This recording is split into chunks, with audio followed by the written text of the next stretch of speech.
നമുക്കിപ്പോൾ അവരോട് പറയാനുള്ള ഒന്ന് മാത്രമേ ഉള്ളൂ.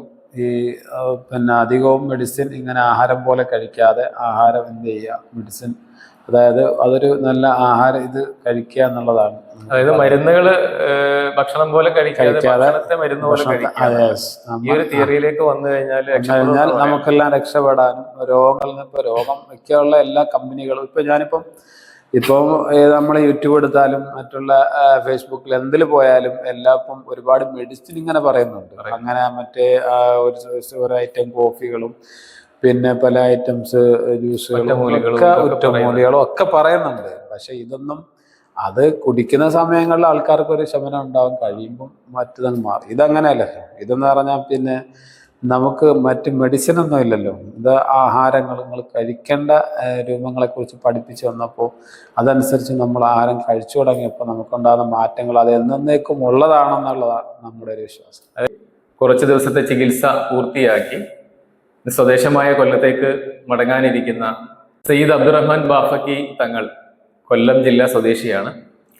തങ്ങൾ അവരുടെ ചികിത്സാനുഭവം പങ്കുവെക്കുന്നതിനാണ് അദ്ദേഹം നമ്മുടെ മുന്നിലെത്തിയിട്ടുള്ളത്. എന്താണ് അദ്ദേഹത്തിന് പറയാനുള്ളത് നമുക്ക് നോക്കാം. അസ്സലാമു അലൈക്കും. അസ്സലാമു വറഹ്മത്തുള്ളാഹി. കൊല്ലത്ത് എവിടെയാണ് വീട്? കരുനാഗപ്പള്ളിയിലാണ്. കരുനാഗപ്പള്ളി. അതെ. ജോലി കരുനാഗപ്പള്ളി തന്നെയാണ്. എന്താ അസുഖവുമായി ബന്ധപ്പെട്ടാണ് നാച്ചുറോപ്പതി ഹോസ്പിറ്റലിൽ എത്തിയിട്ടുള്ളത്? പ്രധാനമായ ഷുഗറാണ്. ഷുഗറാണ്.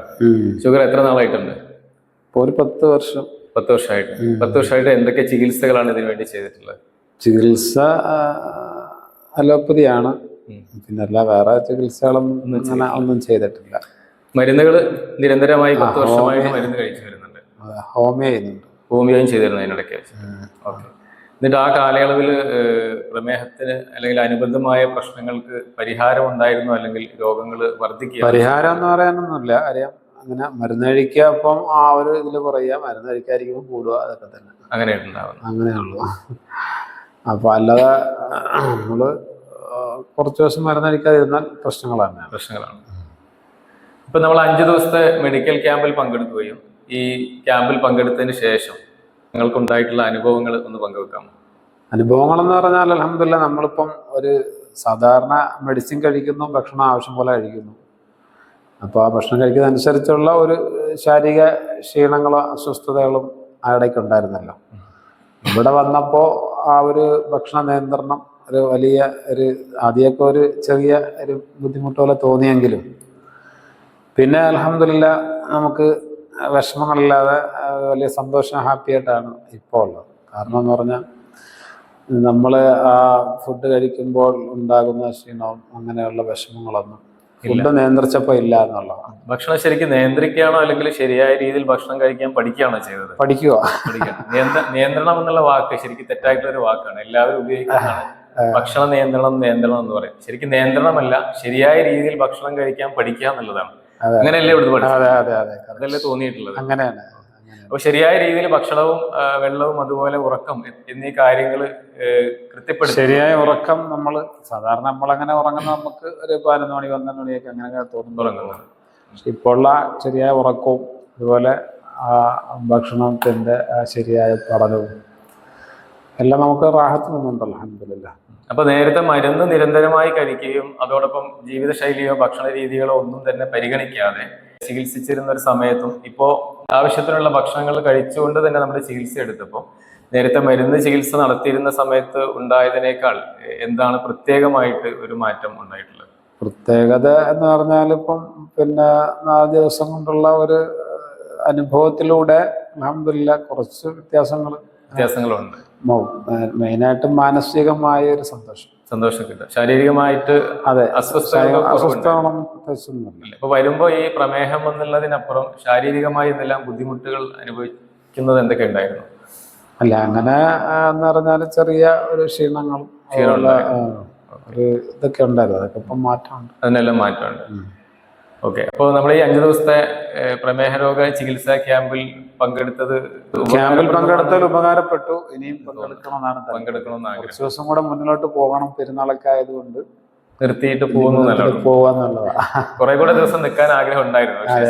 കാര്യം മരുന്നുകളില്ലാതെ ഒരു നല്ല രൂപത്തിൽ നമുക്ക് നമ്മുടെ ഭക്ഷണങ്ങളൊക്കെ അതിൻ്റെ രൂപത്തിൽ എങ്ങനെ കഴിക്കണം എന്നുള്ളത് ഒരു പഠനമാണല്ലോ. അപ്പോൾ അതിലൂടെ ആകുമ്പോൾ നമുക്ക് തീർച്ചയായും കുറേ ലൈഫ് നല്ല രീതിയിൽ പോകാൻ പറ്റുമോ. ഓക്കെ. അപ്പൊ ഈ വീഡിയോ കാണുന്ന ആളുകളോട് സാധാരണ എല്ലാവരും ജീവിതശൈലി രോഗങ്ങൾക്ക് മരുന്നുകളെ കൊണ്ട് ചികിത്സിക്കുക, അതോടൊപ്പം ഭക്ഷണ രീതികളോ ജീവിതശൈലികളോ ഒന്നും ശരിപ്പെടുത്താതെ ചികിത്സിച്ചു പോകുന്ന ആളുകളാണ്.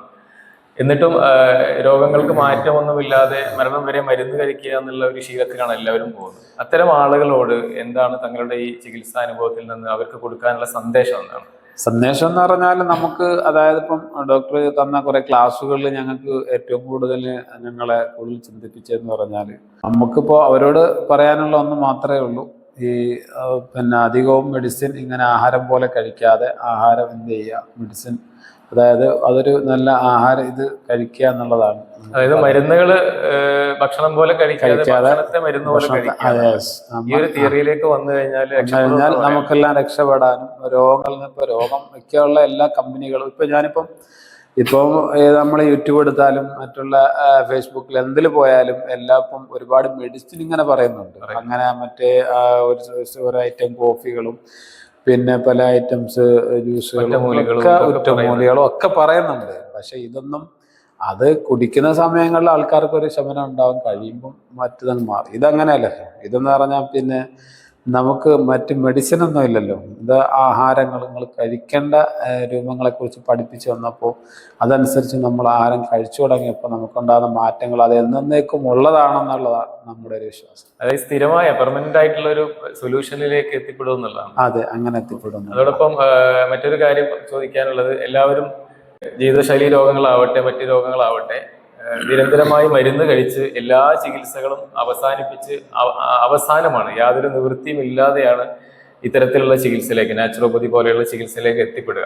അപ്പോൾ ഇങ്ങനെ എല്ലാ ചികിത്സയും പരീക്ഷിച്ച് കഴിഞ്ഞിട്ട് അവസാനം വരേണ്ട ഒരു ചികിത്സയാണോ ഇത്, അല്ലെങ്കിൽ ആദ്യമേ എത്തിപ്പെടേണ്ട? അവിടെയാണ് ജനങ്ങൾക്ക് അബദ്ധം പറ്റിയത്. അവിടെയാണ് നമുക്ക് എല്ലാവർക്കും അബദ്ധം പറ്റുന്ന. അവിടെയാണ് എല്ലാം പരീക്ഷിച്ചിട്ട് അവസാനം വന്ന് പെടാനുള്ള അല്ല ഇതെന്ന് നമ്മൾ മനസ്സിലാക്കുന്നത്. ആദ്യം നമ്മൾ ഈ ഒരു നല്ല രൂപത്തിൽ നാച്ചുറൽ ഈ വിഷയമായിട്ട് ബന്ധപ്പെട്ട് മുന്നോട്ട് പോയിരുന്നെങ്കിൽ ഈ രോഗങ്ങളെ നമുക്ക് അകറ്റി നിർത്താം. അതായത് ജീവിതശൈലി ചിട്ടപ്പെടുത്തിക്കൊണ്ടുള്ള ഇത്തരം ചികിത്സ അല്ലെങ്കിൽ ജീവിതശൈലി രീതികളെ സമീപിച്ച് പരിഹാരമായിട്ടില്ലെങ്കിൽ നമ്മൾ മരുന്നിന് പോകേണ്ടതുള്ളൂ. അത്രേ ഉള്ളൂ. ഇപ്പൊ ആദ്യം ആൾക്കാർ ചെയ്യുന്ന മെഡിസിൻ അങ്ങ് ആവശ്യം പോലെ കഴിക്കലാണ്, എന്നിട്ട് വലിയ രോഗിയാവുക, എന്നിട്ട് പിന്നെ അവര് ലാസ്റ്റ് സ്റ്റെപ്പാണ് ഇങ്ങനെയുള്ള നാച്ചുറൽ ഈ ഇതുമായിട്ട് ബന്ധപ്പെട്ട് ശ്രമിക്കുന്നത്. പക്ഷെ അതല്ല വേണ്ടിയത്. ആദ്യം നമ്മൾ രോഗം വരുന്നതിന് മുമ്പ് വരാതെ സൂക്ഷിക്കുക എന്നുള്ളതാണ്. അപ്പൊ അതിന് പറ്റിയ ഒരു സംഭവമാണ് ഇതെന്ന് ഞാൻ മനസ്സിലാക്കുന്നു. ഏതായാലും വിലപ്പെട്ട സമയം നമുക്ക് വേണ്ടി ചെലവഴിച്ചതിന് പ്രത്യേകം തങ്ങൾക്ക് നന്ദി അറിയിച്ചുകൊണ്ട് ഈ വീഡിയോ ഇവിടെ അവസാനിപ്പിക്കുന്നു. അസ്സലാമു അലൈക്കും. വലൈക്കും അസ്സലാം.